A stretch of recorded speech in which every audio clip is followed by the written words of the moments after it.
This is the first of our educator sessions, okay? And the whole view of this is to, first off, give educators an opportunity to engage with a topical issue in high school maths education via keynote. So the aim will be that every webinar, and these will be held quarterly, we'll invite a keynote speaker who's a thought leader in the space to share on something that is relevant at the moment at schools to hopefully help us all as we endeavor to improve mathematical learning at a high school level. And then the other reason for these educator sessions is to do a little bit of a feature focus on the NEO series. Many of you are already implementing it at your schools, and we're grateful for your support and are so interested in terms of how you are finding it and how things are going.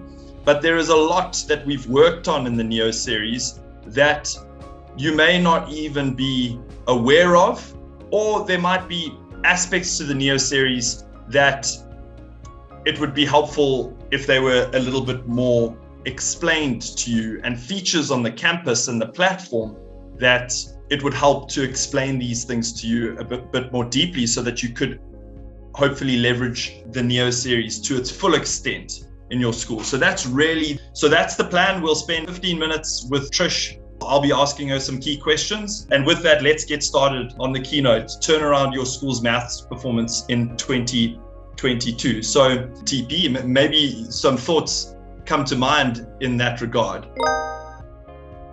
The grade 8s currently who were in grade 6 when COVID hit, it appears that they are very weak and missing some foundational concepts. I would love some input on how we get this right for those learners. Thank you for the question. And I understand you, Sandra. So I'm going to put myself in your shoes. What would I do? I certainly would want, in my mind, to get as many kids to be able to do maths as opposed to maths literacy. That would be my first thinking. And I would, so in order to have that thinking, I would change my curriculum so that I am now focused totally on the topics that are extremely important for them to continue with mathematics. So the thing is that so often the curriculum is such that they start off, which I have done, and I've had to follow the curriculum, but I have never followed that in my own style of teaching, because I say that can be moved to right to the end, and then they're a little bit older, and therefore they can understand some of those concepts which are really difficult, like ratio and rate. They find that very hard. And so I like to start the year with a very encouraging start so they don't feel lost. And I can tell you that the way that I would have started with them is to do their integers with them. And when I do integers, I do it at the beginning of a lesson. And I would have started the year, so like I would have spent like a whole week on integers, just integers with no fractions, with no worry about setting out, with just the fact that they're going to get it right, and no calculator whatsoever. And then how I've always structured it, but I have helped my teachers with it, which my son has said to me, you did a lot of work, and I did, is that I go in every lesson thereafter when I feel as though we can move into algebra. I then do at the beginning of every lesson, I do a little bit of integers.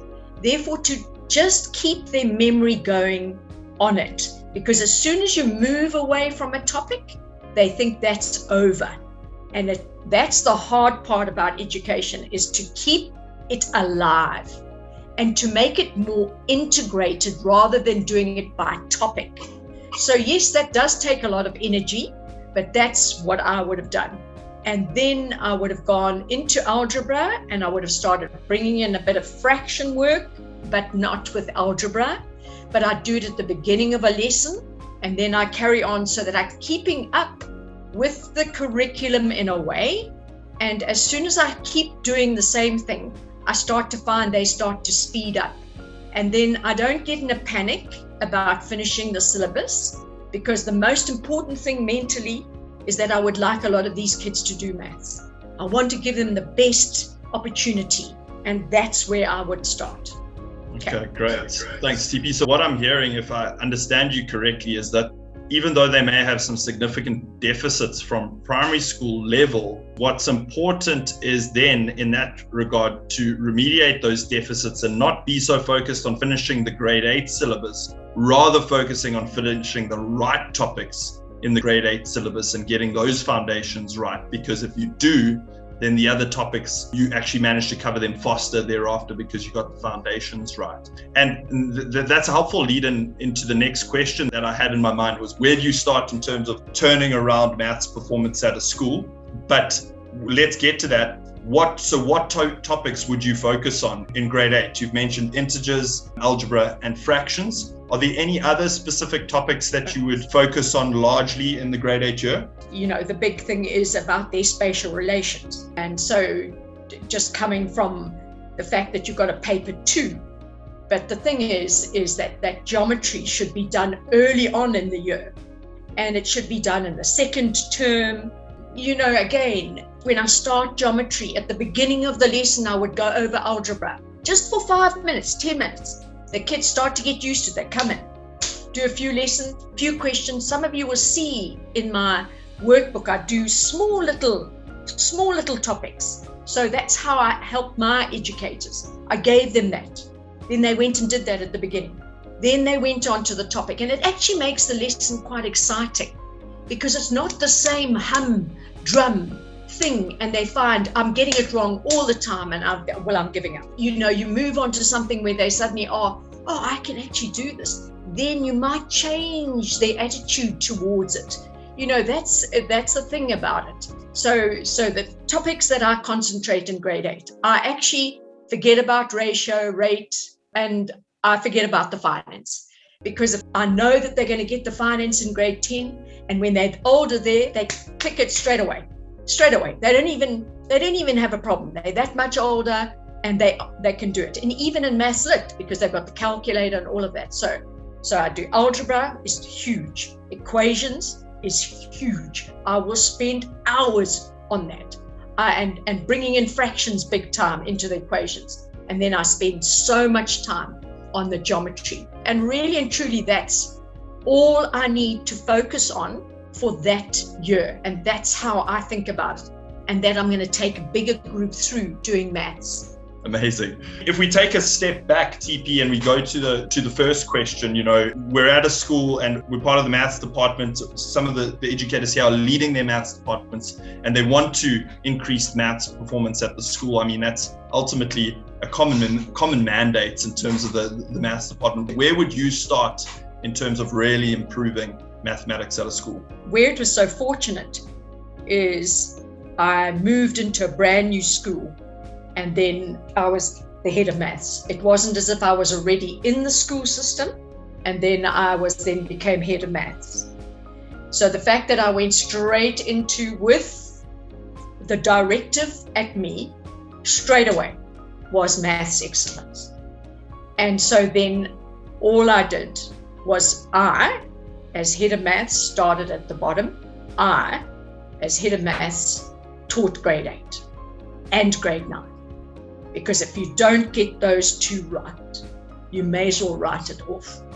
And those 2 years for me are absolutely the most important years of a kid's learning of all the maths. And that I stuck to it as head of maths.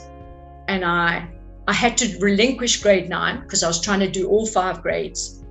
But it did work well that I was doing 4 grades, and I was doing grade 8, grade 10, grade 11, and grade 12.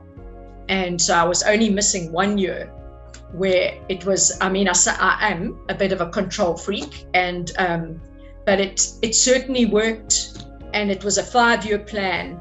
And by the 5th year, everything just started to roll, and it just started to go smoothly, and it just rolled year in, year out. And yeah, so that's where my starting point is. So it really is a journey, a 5-year journey, if there's some significant changes that need to be made at a school. But that's an interesting take where you insert yourself in the lower grades to make sure that the foundations are right there. I mean, it could equally be assumed that, you should put your most experienced teachers in the higher grades, because those are the high stakes grades in grade 11 and grade 12, when you need to make sure the performance is up there. But if you didn't do that work in grade 8 and grade 9, the battle is somewhat lost to some extent. To move on, I've put some things down about streaming learners in schools and different approaches to streaming, like having lower sets and upper sets and A sets, B sets, C sets. Any thoughts from your side in that regard, and then how to approach the different sets? I believe in it completely, to have it streamed. And I even stream within my classroom because of the incentives that it gives, particularly more so with, I used that and the kids loved it. I had very comfortable chairs at the back of the classroom. And so then they all worked so hard to get a back seat, and it would change from one test after another test. And they loved it. It was just something that they all looked forward to, as long as you're quite positive about it. Do you know what I mean? And that you are taking care of the ones who are at the front, who are battling. And it was a rotational thing. The seating wasn't static, so that they're in the same place the whole time, which also created a bit of excitement as to what were the results going to be, where am I going to be sitting? And it just livens up the class. You see, the thing is, sometimes you think too much about how they're going to feel, and yet life is difficult out there. And so then you've got to get used to this sort of thing. Anyway, that's how so I definitely believe in it. And I always took the bottom sets in the lower grades because I enjoyed it, and it was a huge challenge to me. That seating arrangement, I can remember it all too well, having sat in your class, and fortunately I managed to make the back row oftentimes. But that's an interesting approach, and if approached incorrectly, I imagine could cause, in this day and age, a fair amount of pushback from parents and learners, who have a bit more of a liberal approach to things. But I think you summed it up brilliantly, that if anything is approached well and positively, it can be a really positive thing and create an interesting dynamic in the class. And I remember how it worked so well when I was learning maths. I think what I'd like to do, there's top set versus bottom set there, and then there's a point on departmental alignment. TP, just any last words from your side before we open up the floor to some questions from the educators that are on this afternoon? To try and, when you've got a large department and you've got a large maths group, the big thing was there was a meeting every single week, and we had to check that we were all on the same page and literally on the same page, to try and so that the kids weren't talking about the fact that in that class they're doing that and this class they're doing that. And that is a big number. They can see us working as a team together, and then they don't get upset that this class did that and we didn't, and now in this test we haven't been taught this and that and that. And that's, often it was the one thing that a lot of them said when I entered Kearsney they loved, because when they got to the boarding houses they all found that they were all doing the same thing. So when they were doing the homework, they were all doing the same homework. It wasn't fragmented. And then they didn't start worrying, oh, we don't know this and we don't know that. And it's a very, very, very important to make sure that the whole department works as a team, and they can see it working, the kids can see it working as a team. And then they grow in confidence in that. Yeah, agreed. It unlocks a number of other things where if the grade is aligned, actually learners can start helping one another because across class boundaries, because they're doing similar things. And I think in this day and age, we hear so much about differentiated learning, which is the rage in online learning, enabling learners to go at their own pace and all of those things. But the reality is in a classroom situation, that alignment and that is still a very powerful thing. And differentiated learning, I think, needs to be applied from a remediation perspective or an extension perspective, not for the way we work through the curriculum, because there's power in moving through it in a unified way, both departmentally and from a learner perspective. So I see that from my side. Can I ask them a question? Yeah, sure. My biggest worry is, how are you finding the workbooks? So, that's, not using them myself, excepting in, developing more stuff, I look at it. But I really would appreciate any feedback on it, anything, Obviously, I'm going to take it constructively. And my whole thing in all my teaching is the view that the most important thing is to get as many kids through this subject and onwards and upwards. Thank you so much for joining. We hope this helped you, and all of the best as you round up the first term.